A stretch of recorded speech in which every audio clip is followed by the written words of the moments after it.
And our guest this week on the Communicators is Chris Harrison, who is Vice President at Pandora Media. Mr. Harrison, what is Pandora and how does it work? Well, Peter, thanks for having me. Pandora, as you may know, is what's called a personalized internet radio service. What distinguishes Pandora from other services is our technology, primarily our music genome project. So Pandora was founded by Tim Westergren, a musician himself. He was working at the time as a composer, scoring films, and he grew frustrated because it was difficult for him to communicate with directors. A director would say, I want music that sounds like X. And Tim would say, well, this sounds like X. And the director would say, no, I want something that sounds like X. And so Tim's idea was that you could break down music into its constituent parts, or its genes. And then you could map those genes across up to 450 different characteristics so that you could create this common taxonomy that looked at every song. Just by way of an example, think of vocalists. Think of Norah Jones, if you know her music. Very light and breathy delivery. Compare her to someone like Tom Waits, who sounds like he's gargling gravel when he sings. And then compare that to someone like Bob Dylan, who has a very distinctive nasal tone. That's just one example of the ways in which our musicologist will analyze a song and categorize its genes. So we use the Music Genome Project as the starting point to analyze our music.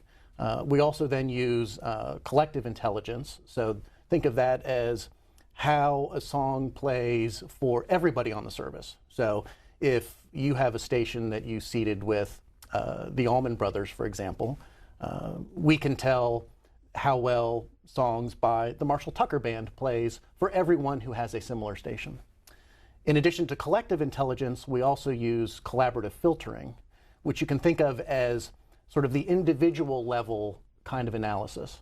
So if both you and I happen to like a song Whipping Post by the Allman Brothers, and you happen to like This Old Cowboy by the Marshall Tucker Band, and I'm giving away a little bit of my musical taste in these examples, I know, there's some statistical likelihood that I will also like This Old Cowboy by the Marshall Tucker Band.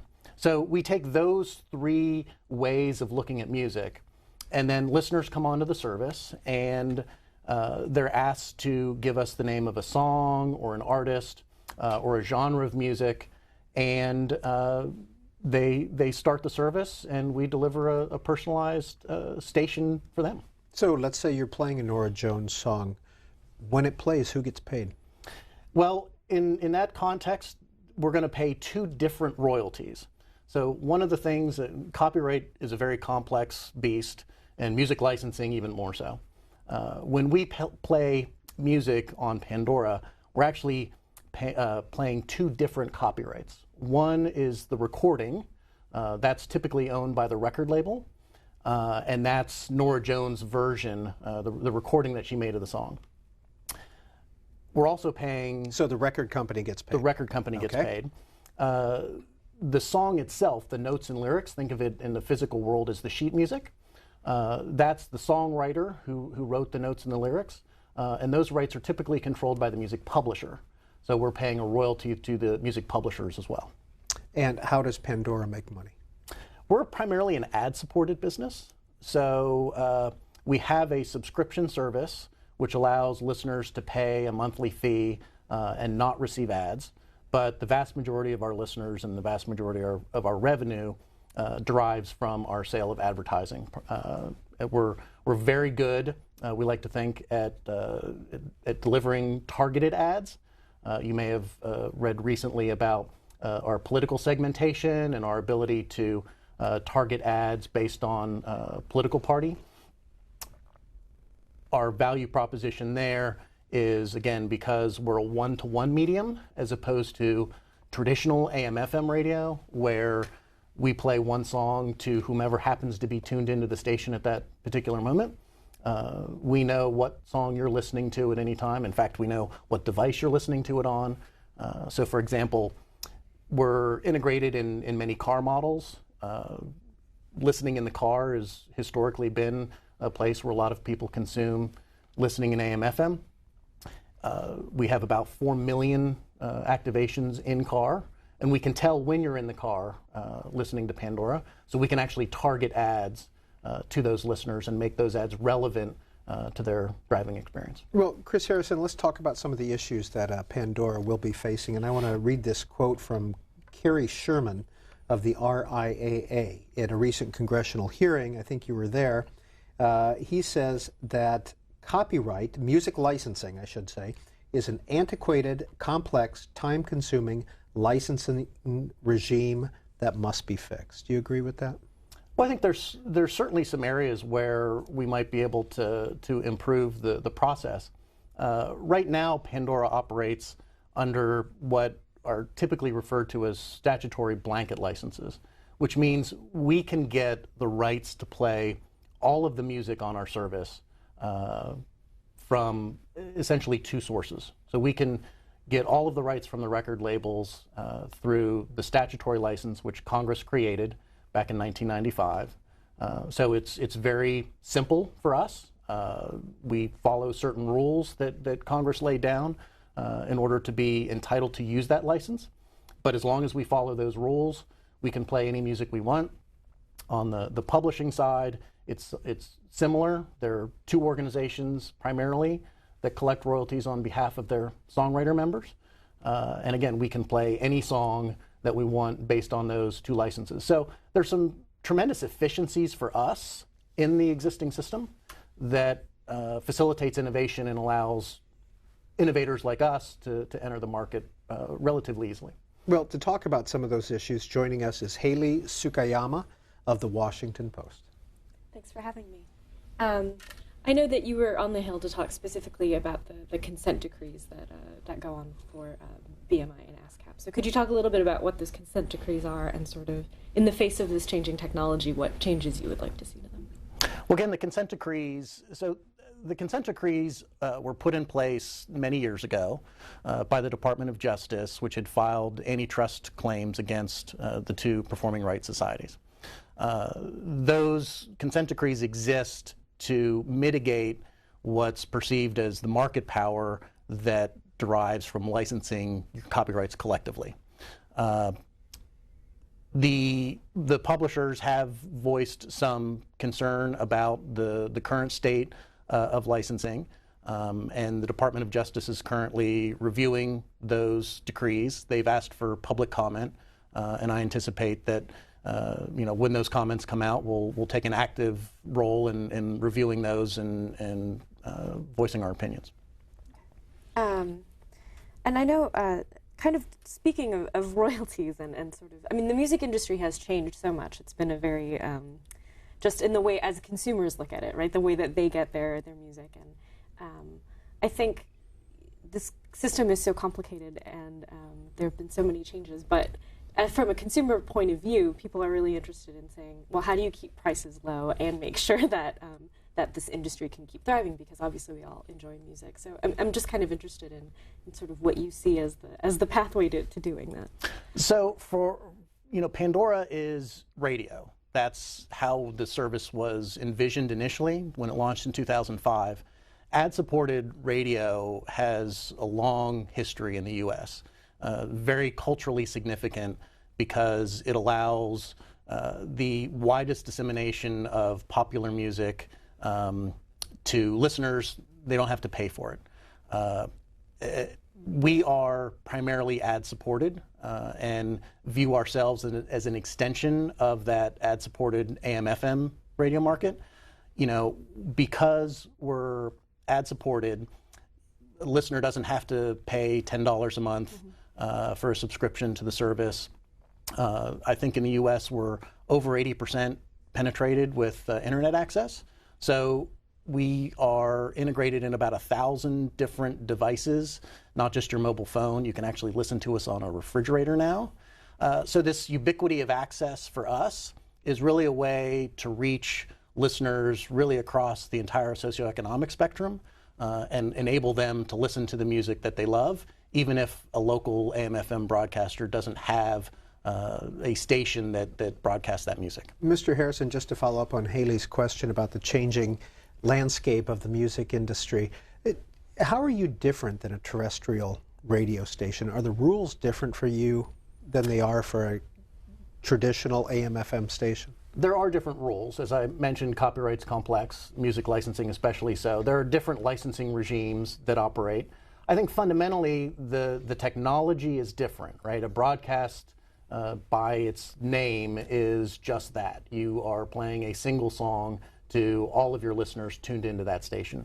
We're a one-to-one technology, so we deliver a station specifically for you.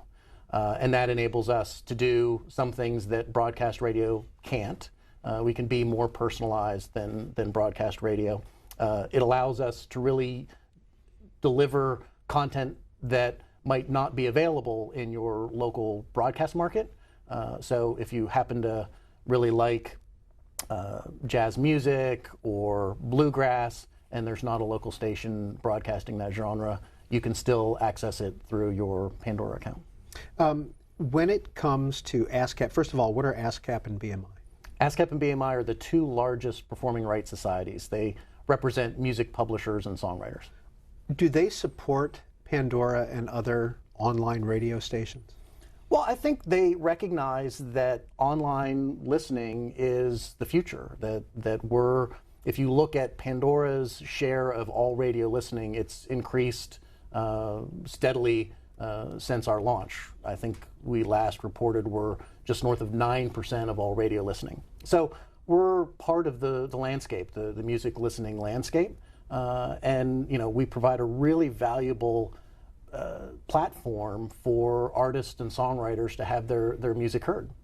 But weren't you recently sued by some of the big record companies for not paying licensing fees? Did I get that correct? So there is a suit pending right now in New York State Court over records that were recorded prior to 1972.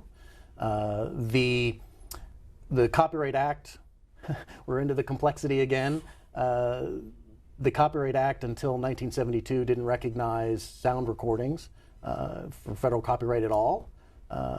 They didn't enjoy a performance right, which is what would happen when you play their music on Pandora, until 1995. And even then, Congress made the decision at that time not to include for performance royalties those recordings made before 1972. So there's even the Copyright Office in late 2011 or early 2012 concluded that these pre-1972 recordings aren't entitled to a performance royalty under federal law. So Elvis, the Supremes, Rosemary Clooney, they can all be played for free. You can take that product and play it for free on Pandora? Well, we'll still pay the songwriter to the extent the song is still subject to copyright. But yes, I mean, again, the Copyright Act makes all sorts of choices. There's a famous songwriter from the 1920s, W.C. Handy, who recorded many very popular songs. A song he wrote in 1920 is in the public domain. So his estate wouldn't receive any royalties from Pandora for the performance of his song, the musical work, through ASCAP and BMI. One of his songs was recorded by Stevie Wonder in the 1980s. Well, Stevie Wonder's going to get a royalty as the recording artist because the song was recorded after 1972. It's horribly complex, but it is what it is, and Congress has set out the rules, and that's the world in which we find ourselves. Haley Tsukiyama.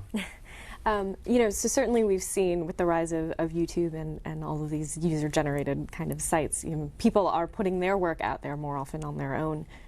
But if they want to make it big, if they want to break in, what are new considerations that they have to make as songwriters to think about this new industry and sort of the landscape of it? Well, you're right. There certainly are many more platforms available for artists to be discovered than in the past when artists relied primarily on AM/FM broadcast radio. On our service, we play about 100,000 different artists every month. 80% of those are not played on any other form of radio. So there really is a value to these new platforms for artists to be discovered and to connect with fans that that'll love their music. There's a great example. I don't know if you're familiar with the band Bronze Radio Return. It's an indie pop band from Connecticut. They sound somewhat like Mumford & Sons. So in 2009, before Mumford & Sons launched in the US, this Bronze Radio Return had about 1,500 spins on Pandora in the entire year 2009.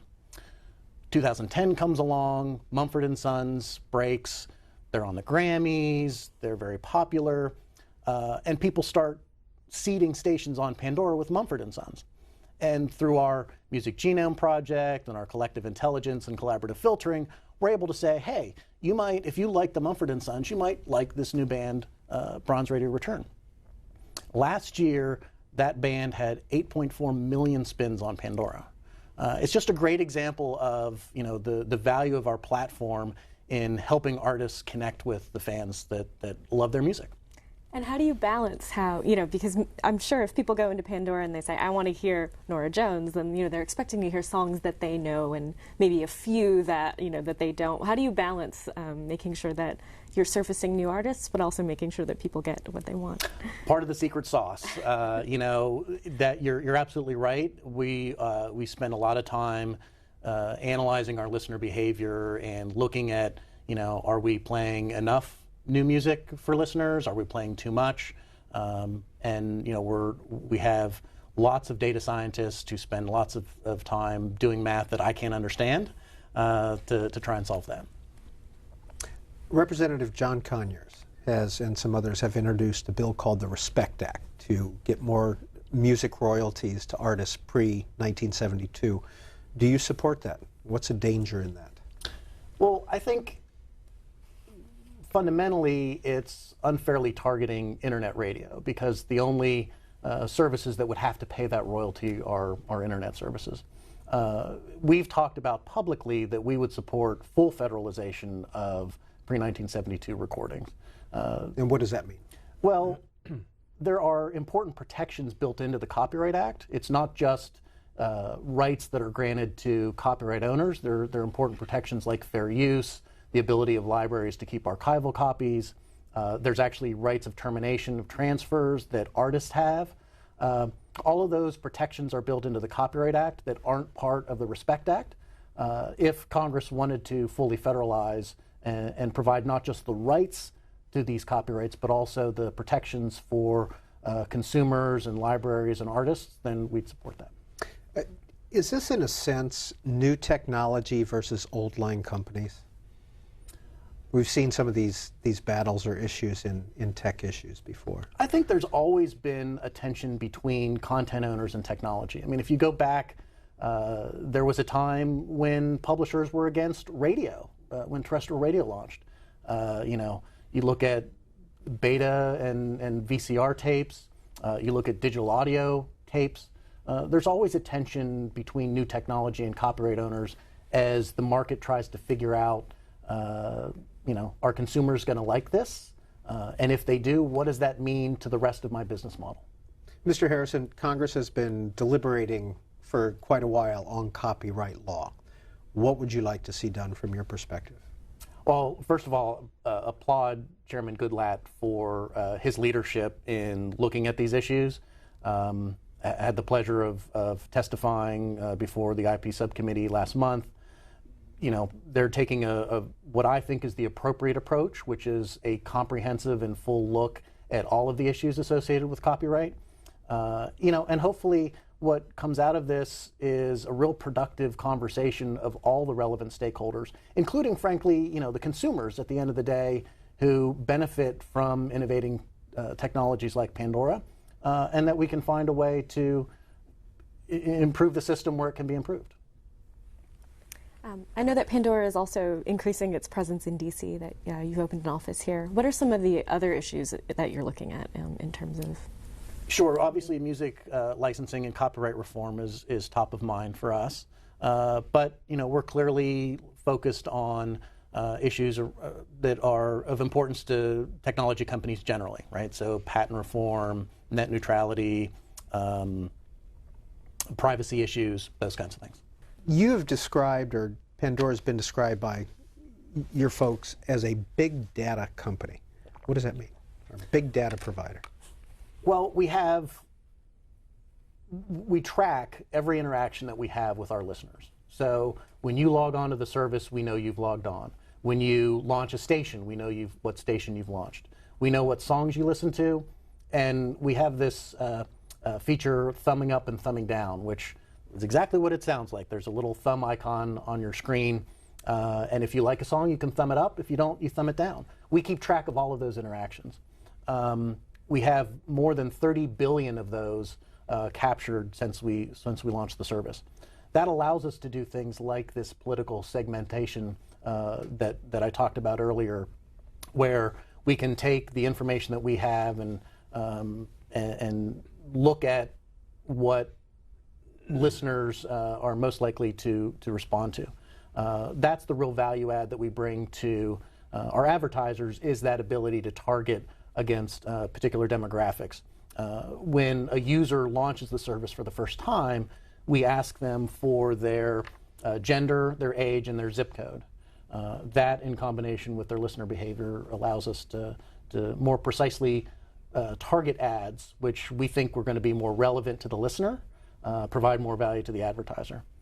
One of the things I think that's really interesting and exciting for us is we've started talking recently about, how can we help the music industry in general with some of this information. Our founder, Tim Westergren, talked recently about efforts that we have underway to look at exposing some of that information to record labels or recording artists or songwriters in ways that'll help them grow their business. As we talked about with Mumford & Sons and Bronze Radio Return, information that we can provide to them might help them make marketing decisions. We have a great example. There's a band called Fall Out Boy. They came into our office and we showed them how their music was performing on the service, and they discovered that they were extremely popular in Salt Lake City, and they'd never performed there. So the next time they went out on tour, they booked 3 shows in Salt Lake City and sold all 3 of them out. So there's great examples where we can actually provide value back to the recording artists and labels and others in the music industry, and that's something that we're really excited about exploring. So, Mr. Harrison, to go back to the political side of this, if somebody is listening to Fall Out Boy, are they a Democrat or a Republican? Unfortunately, that gets back to some of the math that I don't understand. Again, we look at what's your zip code, what's your gender and age, how that all manifests through the secret sauce is part of the reason it's secret. And who developed that secret sauce? It's all in-house. It's all our own data scientists. How many employees at Pandora? We're north of 1,300 now, I believe. Vast majority of them involved in sales or sales support. You guys have played around a lot with looking at mobile use and desktop use, and as people kind of rely more on their mobile devices, you've had to adjust the way that you put limits on mobile devices. Can you just talk a little bit about what you learned in having to change those models and what you're finding out about people's habits? Sure. It is fascinating to look at the sea change in listener behavior. We were years ago, just a couple years ago, we were predominantly listened to on the desktop.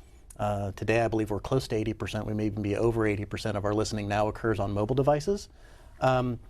It creates a lot of challenges, obviously, for the service. You've got a much smaller screen, so how do you convey relevant information to the listener and do it in a way that's simple and easily navigable?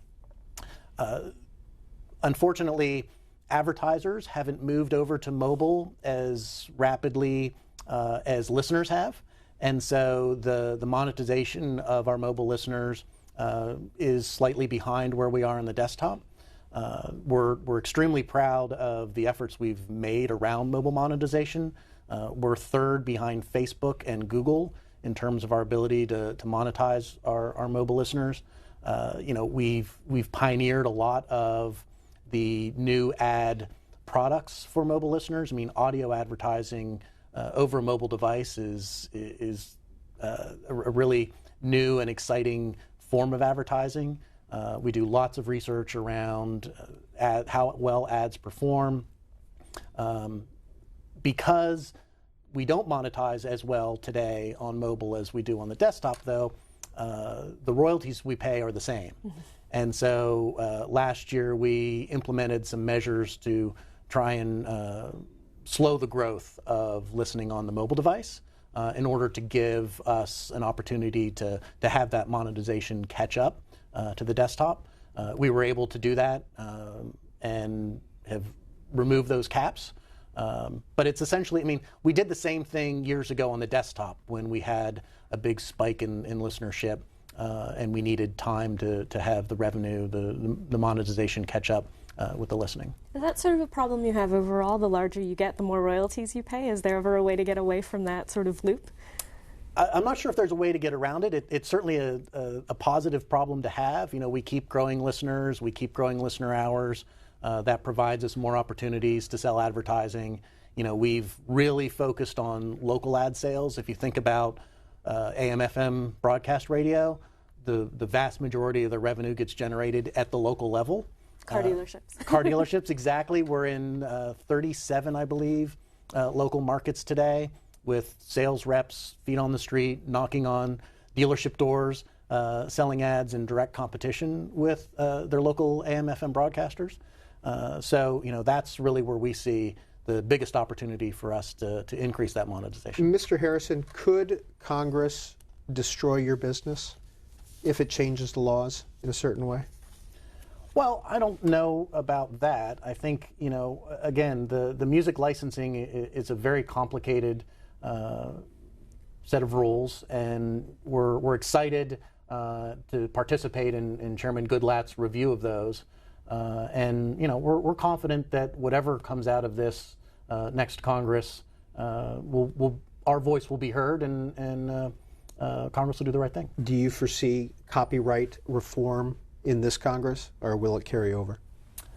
I am not a congressional expert. I know they've got, you know, recess coming up and then the fall elections. So it's hard for me, given that the hearings themselves, I don't believe they've finished all of the hearings they want to have. So I find it hard to believe that it would get finished this Congress. We've talked quite a bit about Congress, and Haley asked about some other issues. How much time influence does the FCC have on Pandora? Other than our acquisition of KXMZ-FM, our FM station in South Dakota, we're not an FCC-regulated industry. Why did you buy a terrestrial radio station? We bought it for a number of reasons. You know, as I said before, we really view ourselves as radio. We consciously set out to create a radio product. We happen to deliver that product over the internet, not over FCC-licensed spectrum. But we see ourselves as radio, and we see there are things that broadcast radio does well, particularly at the local level, where we thought we could, have some valuable learning. And this provided an opportunity for us to try and test some of that out. It also happens to be that terrestrial broadcast radio pays less in royalties than Pandora does. And owning a terrestrial radio station was a vehicle for us to take advantage of a better licensing regime. Chris Harrison is Vice President of Pandora Media, and Haley Tsukayama is with the Washington Post. Thank you. Thanks. C-SPAN, created by America's cable company.